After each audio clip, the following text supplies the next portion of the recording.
Who the hell is Gabe Howard? Well, I am the author of Mental Illness is an Asshole and Other Observations, a very, very cool book that I highly recommend. It's like 380 pages of awesome. You can, of course, get it on Amazon.com, but you can also get it on my website, and I'll sign it, and I'll throw in a bunch of free stuff. Now, if the author of Mental Illness is an Asshole answering questions is not enough, I'm also a guy who lives with bipolar disorder. And I've been an advocate for 15 years. I'm a public speaker. I'm a podcaster. And I'm really just trying to make life better for those of us who live with mental illness. So I'm really, really hoping that I can answer some questions, that I can connect with you, and that we can have a super good time. So here are sort of the rules of the road. In the comments section, ask short questions. Shorter questions work a lot better because we can pop them up on the screen, and I have to like do everything, right?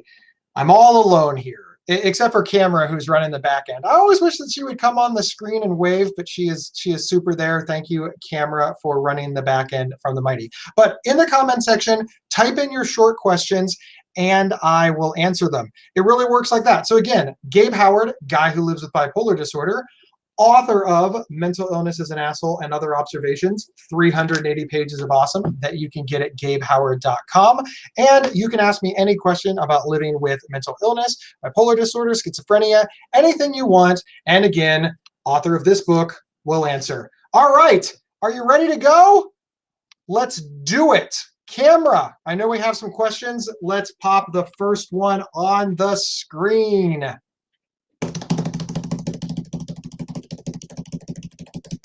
Isn't anxiety part of bipolar disorder? You always say that you have bipolar and anxiety, but isn't that redundant? This is I actually really, really love this question because there is this tendency to say, like, I have the flu, a runny nose, a sore throat, and those, runny nose and sore throat are just symptoms of the flu, right? To use a physical health example. Mental health, like physical health, is not always that simple. It can be a symptom. There are certainly people with bipolar disorder who are anxious, but bipolar disorder doesn't automatically lead to anxiety. Bipolar disorder automatically leads to mania. It automatically lends itself to the two poles, right? Depression, mania, in the middle spectrum. You don't necessarily have these symptoms. So the symptom of anxiety includes anxiety attacks and panic attacks and things of that nature. So it is important from a treatment standpoint to tease it out, to understand that we're treating for Gabe Howard, we're treating me for bipolar disorder and an anxiety disorder. They have separate diagnostic criteria, they have separate treatments, but of course they both live in my body, so we have to find treatments that work together. It's important from a treatment perspective to tease them out, and that is why they do so.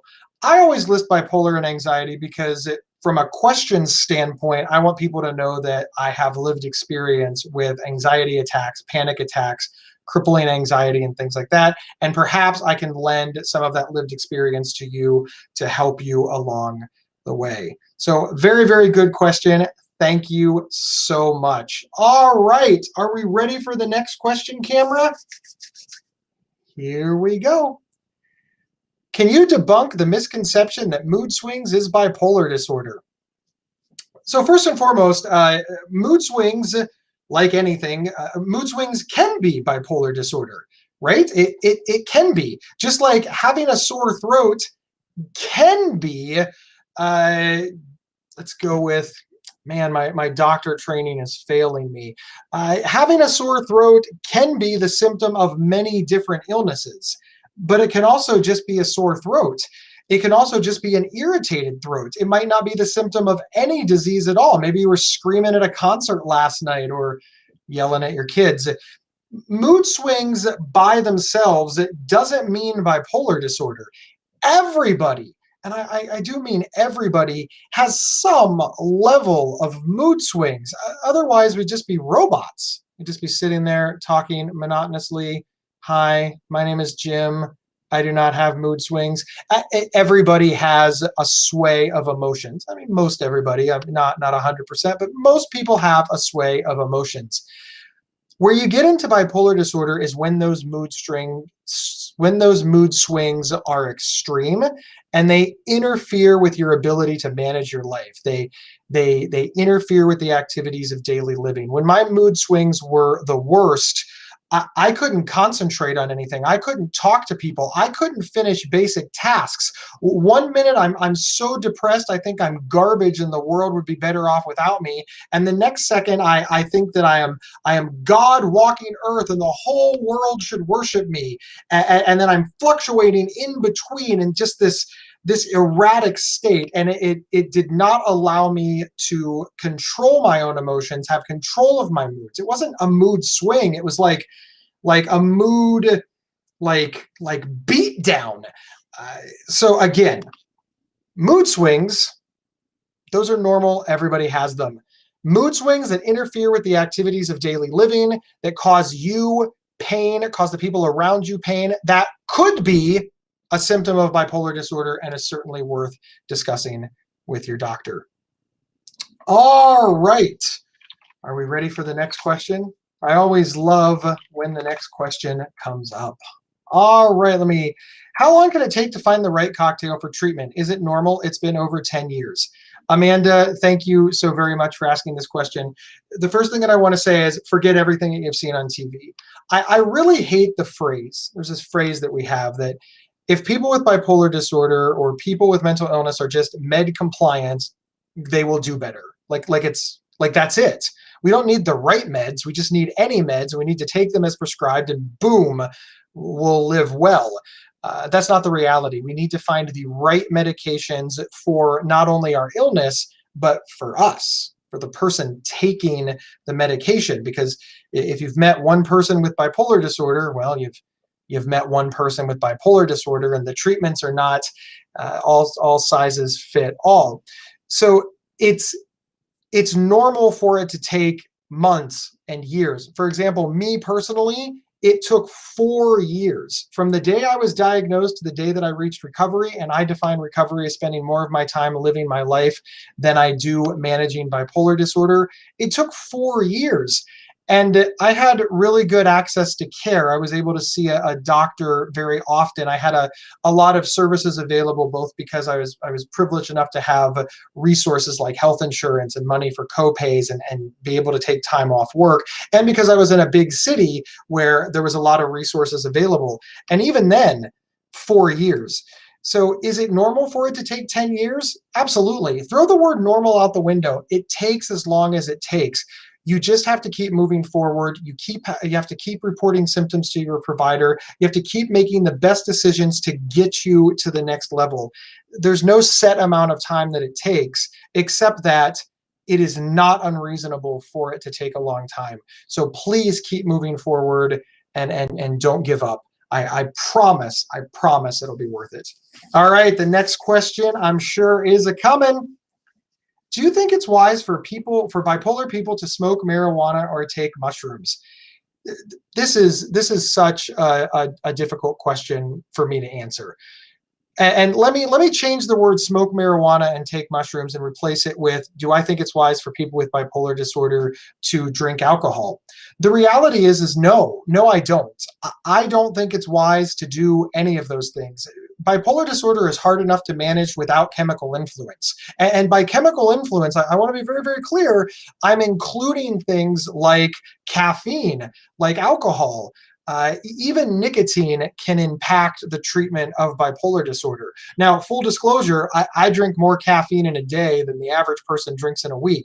So I want to be very clear that just because it's the right advice, it doesn't mean that I'm taking it. Marijuana, mushrooms, alcohol, nicotine, caffeine, even caffeine on a much lower level, they interfere with medications. They interfere with our moods. They interfere with our treatments. Alcohol, for example, is a depressant. It will depress you. It unnaturally elevates your moods, which means as soon as it's out of your system, it falls down. So do I think it's wise? I think it's one more thing to manage. I live in the real world, and I know that different people have different success with different things. But I do want to end this idea that, oh, you have bipolar disorder? Just go out and get an illicit street drug and you'll be fine. I'm sure that there is somebody that either is managing with it or believes that they're managing in the short term with it. But I don't feel that it sets people up for long-term success. Also, in many places, it's illegal. And now you're sort of flirting with disaster there. I mean, can you imagine if you're manic and you have your marijuana or your mushrooms on you, you don't realize it, you get in just a kerfluffle with somebody because you think you're a dragon, the police step in and ask you if you're okay, the marijuana falls out of your pocket, you're not thinking anything of it, now you have an arrest record. These are all things that we have to consider. I think it's wise to stay away from it, but I know as I say this, my email box is going to fill up with a bunch of people saying, oh my God, you're promoting the pharmaceutical companies, but not natural remedies. That's not what I'm saying. I'm just saying that the studies are still out and the long-term success is questionable at best in the moment. All right, thank you so much. Are we ready for the next question? Best advice for maintaining grounded in the middle with hypobipolar. These are always very, very tough questions. You know, obviously the best defense is a good offense. If you can avoid becoming hypomanic, that is much better. So I want to push people in the direction of thinking, how can I prevent hypomania? I think that is a very important question to ask yourself, because again, an ounce of prevention is worth a pound of cure. And that I want to talk about. But now you're in the middle of it. Like you said, you're in the middle of hypomania and you're trying to stay grounded. There are a million coping skills for this. And the best coping skill is, in fact, the one that works for you. For example, you know, when I get the racing thoughts, when I start to, you know, not be able to focus, I do things to ground myself, like play with my squishy toy. I also play with my fidget spinner. I go so far as to play with clothespins or rub coins together. Well, I don't rub the coins together. I have a friend who rubs the coins together. And all of these things can help center you. Mindfulness is something that works. Going outside and letting the change in temperature hit you. If it's very cold outside or if it's very hot outside, these things can help. Splash water on your face. Count backwards from 100. It's very important to just try to calm yourself in whichever way works for you. And this is where experience really matters. Once you try these coping skills or you try these solutions and it works for you, rinse and repeat. Keep doing them over and over again. One of the mistakes I think that people with bipolar disorder make, myself included, is that I'll be in the middle of a hypomanic state. I'll squish my toy and count back from 100. It'll work like gangbusters. And then, you know, 6 months later, I'll be in the middle of a hypomanic state and you know, I'll do something completely different, like I forgot. Committed to memory, committed to writing, remember the things that work, and remember the things that don't work so that you don't repeat them. A little effort goes a long way in this, because once you find those perfect coping skills and then a good backup coping skill, it really makes a world of difference. Thank you so much, Courtney. All right, I am the host of the Inside Mental Health Podcast, which you can find on your favorite podcast player or head over to psychcentral.com/show. I'm also the author of Mental Illness is an Asshole and Other Observations. It's a very cool book, like 380 pages of awesome. If you buy it from my website, I will sign it and mail it to you. I mean, isn't that cool? I'll throw in a bunch of free stuff as well. You can also get it on Amazon.com if you don't trust stuff coming from my house. Very understandable. But, of course, no swag, and it won't be signed. So again, my name is Gabe Howard. For the new people, I am the author of Mental Illness is an Asshole and Other Observations. You can grab it over at GabeHoward.com. And we are answering your questions. Put your short questions in the comments, and I will answer as many as I can. And as you can see, I talk really fast. So I get through quite many of these things. All right, camera, you ready for the next one? Da-da-da-da. All right. Christine Klein. How can we support the increased need for mental health services in our community? Vote. Vote. Vote. Find the local politicians that get it. And this is not a Democrat or Republican thing. I've been all over the United States. I've talked to so many advocacy groups, and there are people on both sides of the aisle that understand the need for mental health services, and find that politician and support them. Get your friends on board. Find your local Mental Health Americas, your DBSAs, your National Alliance on Mental Illness. There's lots of national advocacy groups and local advocacy groups. Disability Rights Ohio. Join in with them. Get politicians to understand that helping people is not only the moral and ethical thing to do, but helping people saves money. Incarceration costs a lot of money. Police involvement costs a lot of money. Getting people the services they need up front is cheaper than waiting until a crisis point. It's personally just a goal of mine to talk to every single elected official on every single level. I don't care. I'll talk to the comptroller. I don't even know what a comptroller is, but I'll talk mental health with them. And then just move your way up, join the groups, do the letter writing campaigns. It's super important. Depending on your state, in Ohio, we have the Alcohol, Drug, and Mental Health Boards. We also have Ohio Mental Health and Addiction Services. Find the equivalent in your state and just vote on those levies. Those levies come out usually in off years and people don't vote. And because nobody's voting, because there's no senator, governor, or federal on they sometimes don't pass. And that is where voting is just critical. Watch the levies, watch the nonprofits, watch your websites. Please, please, voting and talking to people who make decisions and showing them the personal face of why this is valuable is the easiest path to support mental health services in all of our communities. Thank you so much, Christine, and I know you will do great things. Thank you so much, Courtney. It's a very good book. Sincerely, I did write it, so I am biased, but I do appreciate you sharing it with your friends, and I hope they grab a copy too. I'll sign it to all of them till my little wrist hurts. Thank you so much, Courtney. Is there anything that you can do at home to stop anxiety besides taking medication? I do believe so. Yes, Sarah. There, especially at home, because it's kind of like our domain, right? The first thing is think about what you want when you're not having anxiety. So there's no anxiety attack, there's no anxiety, it's just a normal day and everything's good. And look around your house and see what things that you can set to do a couple of things. One, prevent anxiety. Are there things that are causing you anxiety that you can change when you're doing well? Is it clutter? Is it disorganization? Is it you can't find things? Is it you don't have healthy food in the house? Is it you don't have any private space? Maybe you live with a lot of people and you're like, I don't have any private space. The only way that I can be alone is to sit in the bathroom. And it's only one of those. All of those things are very helpful to figure out, and then think about solutions, not only with yourself, but with any housemates or roommates that you have, so that you can all get on the same page. And then enact those plans when the anxiety comes. I have found more often than not the things that helps my anxiety when I'm at home is to go be alone. And I just live with my wife. I'm very, very lucky. My wife is beautiful and I love her very, very much. But there's times that I need to be by myself. I need to sit alone. And I can just say, I need some time, honey. And she immediately recognizes that as, okay, Gabe is overwhelmed. And then I can just go in a different room and she knows, hey, don't bother me. It's cool. Sometimes I will even say, because we only have one TV in the house, like I just kind of want to watch TV and zone out. And I'll look at her and say, do you mind going upstairs? And she knows that that's code for just, get out of the room. And she'll do it. She'll just go upstairs, and that leaves me with unfettered access to the television. And she's cool like that. The real big thing is, the best plan is the plan that you make beforehand. This is why we do fire drills, ladies and gentlemen. We don't wait until the building catches on fire to figure out what to do about a fire. We accept that a fire may happen. We make a plan.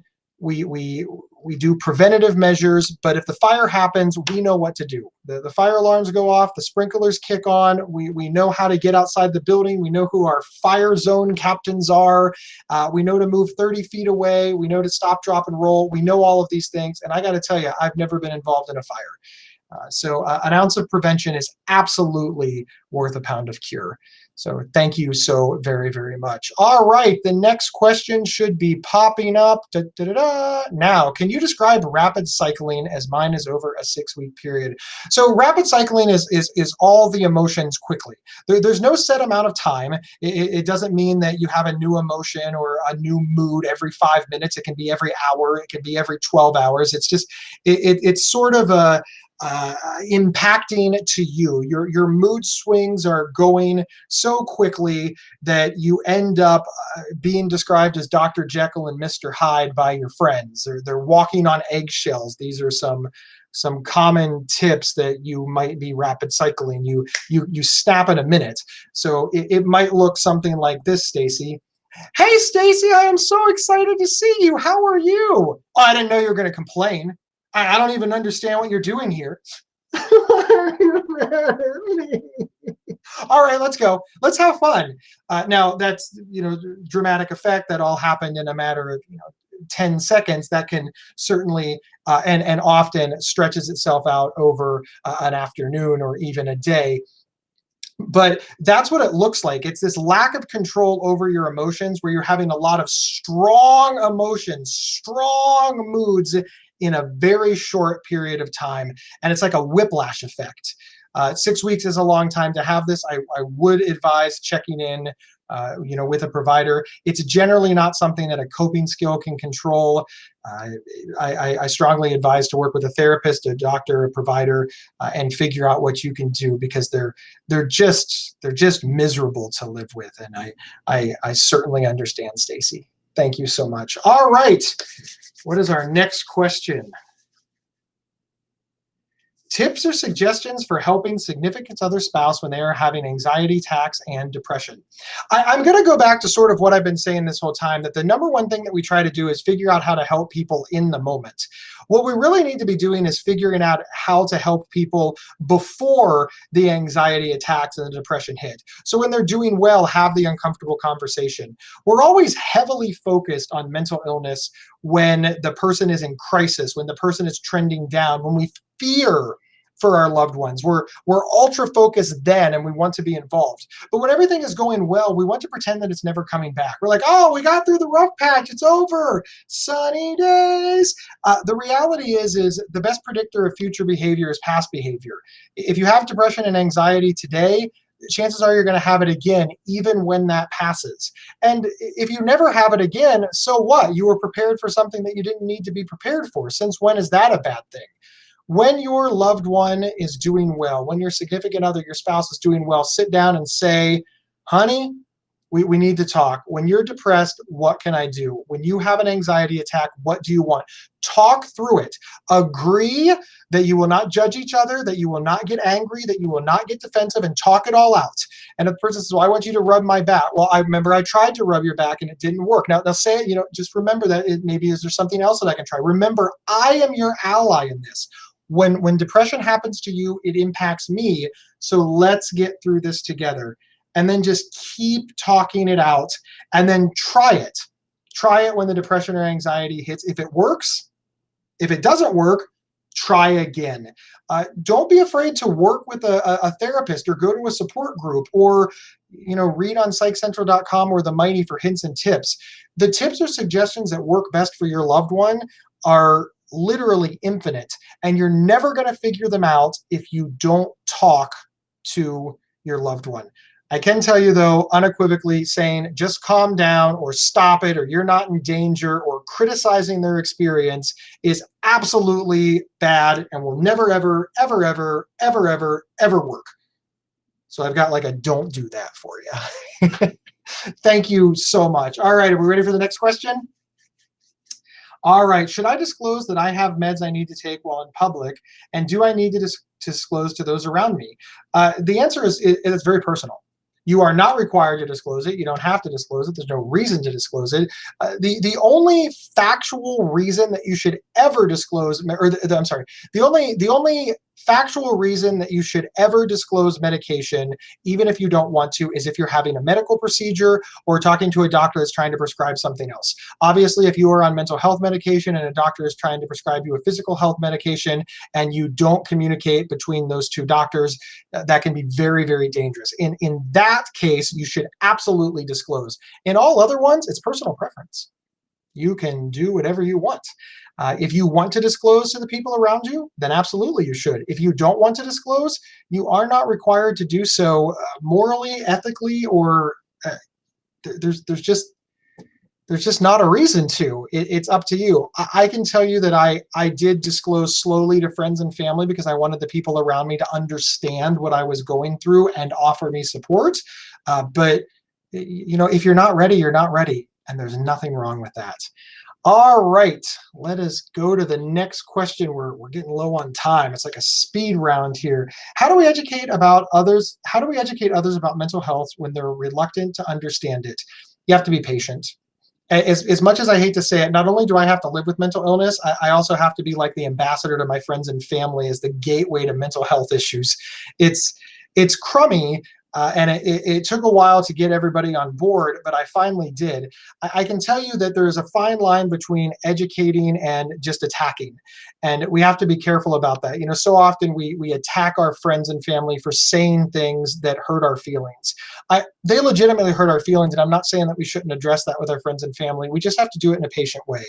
We should sit them down after we've let the anger pass, the emotion pass, and say, mom, dad, brother, sister, friend, when you said that the weather is schizophrenic, that hurt my feelings. When you said, well, Gabe is always depressed, he's like Dopey from the Munchkins.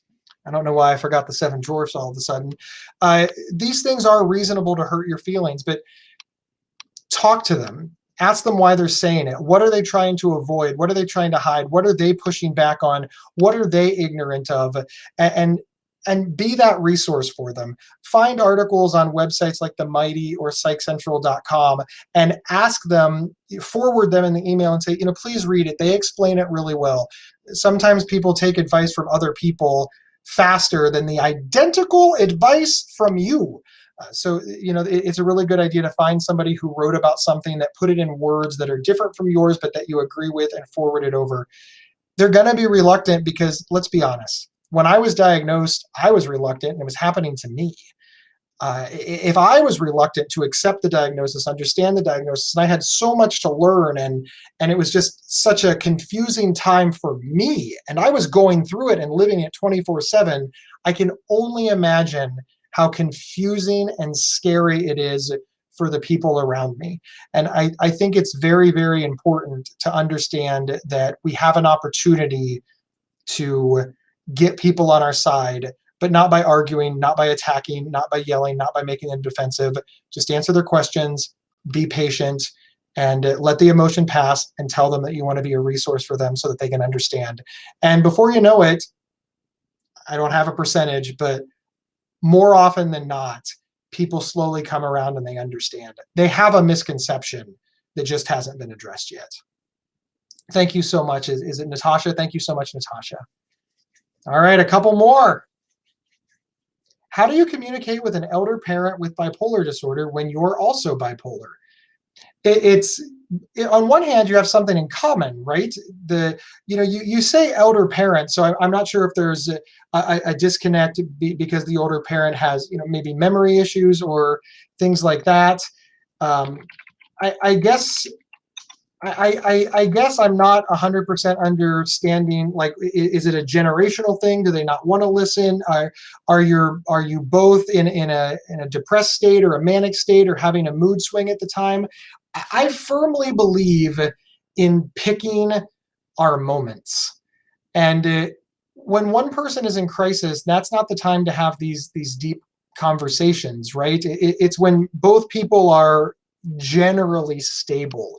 And if you have to talk somebody down from hypomania or depression or something like that, make sure that you have the wherewithal to remain calm and to be patient and to de-escalate and to understand that you might get yelled at, you might get called names. I mean, that is unfortunately part of the illness process. And if you yell back, it's not going to help. And if your bipolar is impacting your elder parents' bipolar and vice versa, maybe you're not the best advocates for each other. Try to find somebody else, another family member, a cousin, a friend, somebody that can be an intermediary, like therapy or like a support group. It's a hard road, and this is where we need to be a little creative. That's honestly the best advice that I have. Thank you so much, Joanna. All right, we have time for one more question. Let's make it a doozy, camera. What if I don't have a significant other or anyone to talk to? Holly, thank you so much for asking this question. I really, really appreciate it. First off, the Mighty has massive communities, as does Facebook, where you can sign up for, it's even in there, to send and receive daily support, check in with me as a safe space.